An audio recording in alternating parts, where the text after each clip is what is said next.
Hello friends, మా టీవీలో ప్రసారం అవుతున్న బ్రహ్మముడి సీరియల్ గురించి అందరికీ సుపరిచితమే. ఒకప్పుడు టాప్ 1 ప్లేస్లో ఉన్న ఈ సీరియల్ అయితే ఇప్పుడు టాప్ 0కి అయితే వచ్చేసిందనే చెప్పవచ్చు. ఈ సీరియల్ రేటింగ్ అమాంతం పడిపోవడంతో ఈ సీరియల్ టైమింగ్ కూడా మార్చేశారనే చెప్పవచ్చు. చాలామంది ప్రేక్షకులైతే ఈ సీరియల్ డైరెక్టర్ మీద అయితే విరుచుకుపడుతున్నారనే చెప్పవచ్చు. అసలు ఈ సీరియల్ డైరెక్టర్కి ఏమైంది, మతికిట్లా పోయిందా ఏంటసలు, ఏం తీస్తున్నాడు అతనికైనా అర్థమవుతుందా, సీరియల్కి శుభం చెప్పి ముగించేస్తున్నాడు అనేసి అందరము సంబరపడిపోయాము.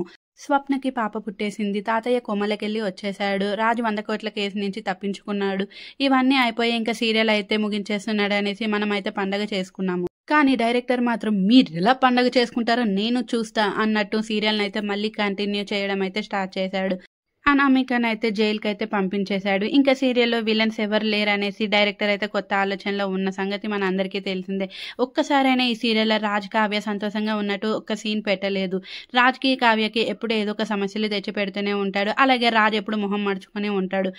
మనకేమో రాజ్ కావ్య ఎప్పుడు ఏడుస్తూ ఉంటారని మనకు అనిపిస్తుంది. కానీ ఈ డైరెక్టర్కి ఏమనిపించిందో ఏమో, రాజ్ కావ్య మీ ఇద్దరు సంతోషంగా ఉంటే సీరియల్ ముందుకు సాగదు అన్నట్టు న్యూ క్యారెక్టర్ని అయితే ఈ డైరెక్టర్ తేవడం జరిగింది. ఈ అమ్మాయి వచ్చేసి ఉమ్మడి కుటుంబం ఇంకా రంగుల రత్నం సీరియల్లో నటించింది.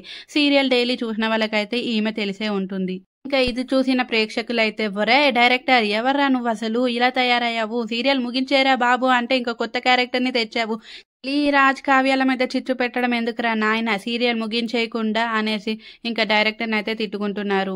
ఈ రాజ్ కావ్య చేసిన ఓవర్ యాక్షన్ని అస్సలు చూడలేము. అలాగే రుద్రాని అయితే ఇంకా రెచ్చిపోతుంది. ఆ ధాన్యలక్ష్మి ఇంకా తోడైంది. ఇంకా మీకు దండం రా బాబు, టీవీ పగలగొట్టేయాలంత కోపం వస్తుందిరా నాయన, దయచేసి ముగించేరా సీరియల్ అంటూ అందరూ వేడుకుంటున్నారు. అంత హిట్ అయిన సత్యభామ సీరియల్ ముగించేస్తున్నారు, మీకేం పట్టిందిరా అని.